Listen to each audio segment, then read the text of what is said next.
are listening to the War Rapport.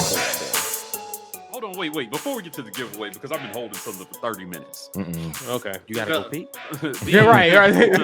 Might as well. I see a lot of fans who were like, this is the worst loss I've seen in 6 years and 10 years and this. And I was like, well, I've been a fan a little bit longer than that. So I remember 2003 USC game 1. I remember this like it was yesterday. Junior Rose Green comes into the athletic department while I'm cutting film and highlights. And my boss looks at him and says, you guys gonna win the game? And he's like, yeah, we're gonna beat their ass. Right. And everybody felt good. The energy before the game was electric. It was amazing. A lot of promise that year.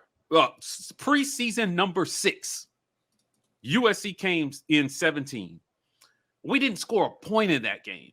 Mm-hmm. It looked as bad as it could possibly get, and that was game 1.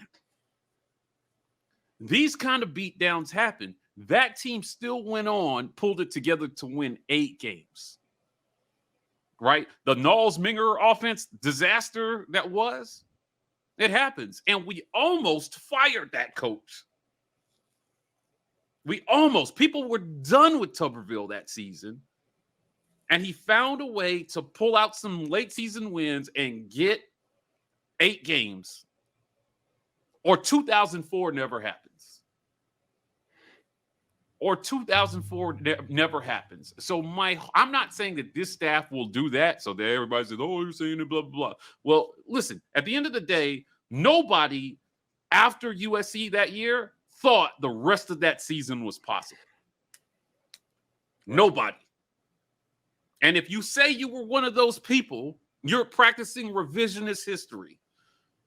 You're only looking at the outcome because if you were there and you remember vividly what it was like before, people were even more down after we got goose-egged at home than yesterday. The only difference was we didn't have Facebook and Twitter and all these things for people to overreact on. But it was bad. I've never seen 90,000 people so quiet after a game than after we got goose-egged at home versus USC. And then we came back the following week. And didn't score another touchdown. Against Georgia Tech. Right. They literally ripped the goalpost down and threw it over the side of the stadium after they beat us. This is a real story. Game 3, we play Vanderbilt. And Tuberville was a quiet guy at practice. And he came in and he said, I'd never seen him so fired up at practice. He was like, I'm sick of this shit. There's 2 games that we had scored a damn touchdown. We're going to go up to Tennessee. We're going to whoop their ass, and we're going to do it on national television. And what he meant by national television was Jefferson Pilot.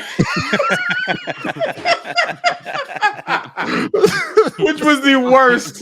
Which was regional television. Yeah, regional television. That's all. Right? Because it sure as hell wouldn't know ESPN.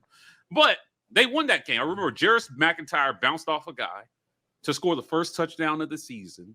And they dug deep, man, because that team had heart. It didn't start the way that they planned, but they had heart and they dug deep. The coaches dug deep and they found a way to get through that season and get 8 wins and beat Bama. Brian Harsin, I know you don't watch the show because you got things to do. But if there's somebody close to you that watches it, my message to this staff is do that. Yeah. Dig deep. Find the heart. Get it out of this team. Because I believe they have it. Right. Nobody phones in their season after week 3. Right. Find it. Because I saw a staff that everybody counted out do it. Right. And I believe these guys are good guys and they want to, but like, man, eat your ego and just admit we had a bad plan. Let's rip this thing up. I remember, ask Tuberville. He'll tell you Knowles Minger was a mistake. It wasn't, there was no, we need to execute better and all that stuff. He admitted it months later when he brought in Al Borges. Right. It was a mistake. We needed to go a different direction. Find a way to get the win because, listen, this ass whooping only gets you down if you follow up with a dud the next week against Missouri. Right. Because in college football, you're only as good as the last good thing you did. And right now, the last good thing you did was Ole Miss last year. Figure it out.